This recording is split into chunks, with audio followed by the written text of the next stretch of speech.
Hello and welcome to this week's Gems of War Guild Event Planner. I am Guardian Namek, Guild Leader of Loot and Plunder, and this week's focus is the invasion with Wargare. And after running some numbers, here are the units you want to use. This is the team I plan on using at least early on, as the Foxfire King will be able to kill most of the enemies until you get to the full set of towers. After getting to towers, I would suggest using the Timberwolf, as they have a bit better mana generation for the team, and in all sense, you're just going to be using the Wolfgeist, as they are going to just be annihilating towers. And that is the wonderful thing about invasion, is you just fight towers. You don't have to clean up any other enemies. It's just tower, tower, tower, tower, tower, tower, tower. Wargares do have a good number of units, as I just showed. The Timberwolf does pretty good. The Phantom Fox is a good mana generator due to the large number of explosions that it generates. It's quite nice that way. Or if you don't need the mana, or there isn't much mana, you can actually do some damage. It's not too much damage, but it's something. The Harper is also a good mana or healing unit, as it can give other allies half their mana or give life, whatever's needed. And Magic Link is nice as well. I didn't add those in for my calculations this time around, though.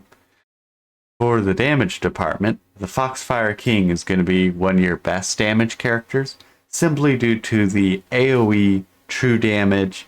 And the best part is that if you get done with the AoE part and there's just that one super tough enemy left, you can switch to the single target. It ends up doing a lot more damage. Oh my god, it actually does a lot more damage. But the downside is the fact that it's only single target. So you can usually just spam AoE, go burr, burr, burr.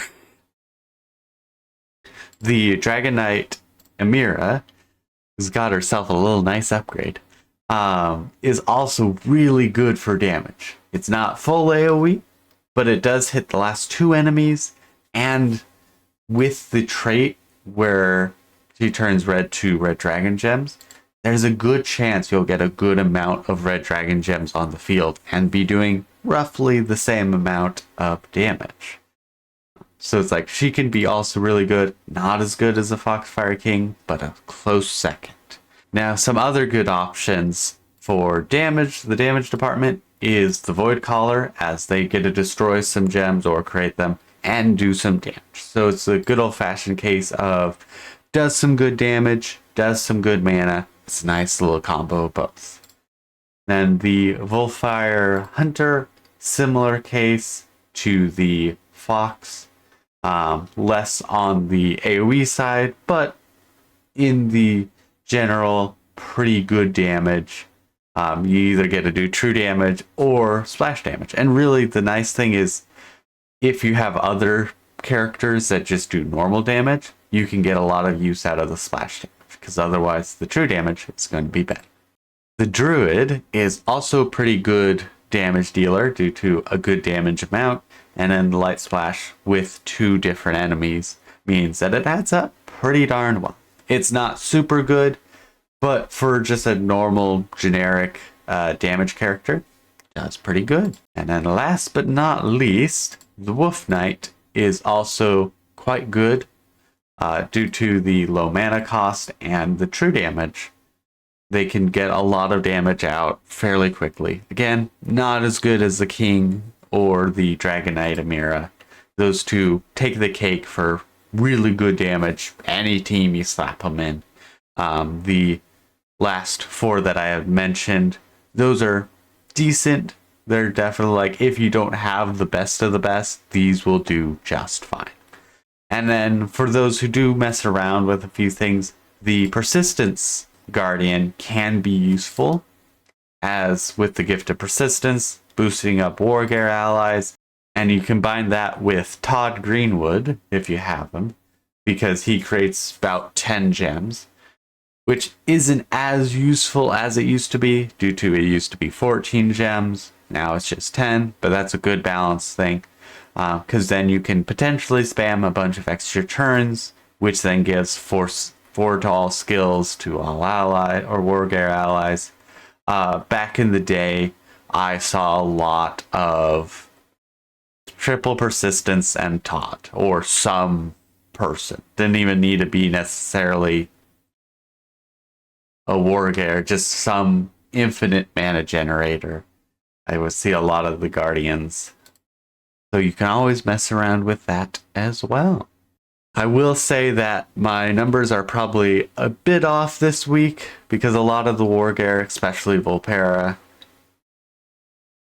do have spells that are like, do this or do that. And right now I do not have calculations in place to consider or mechanics.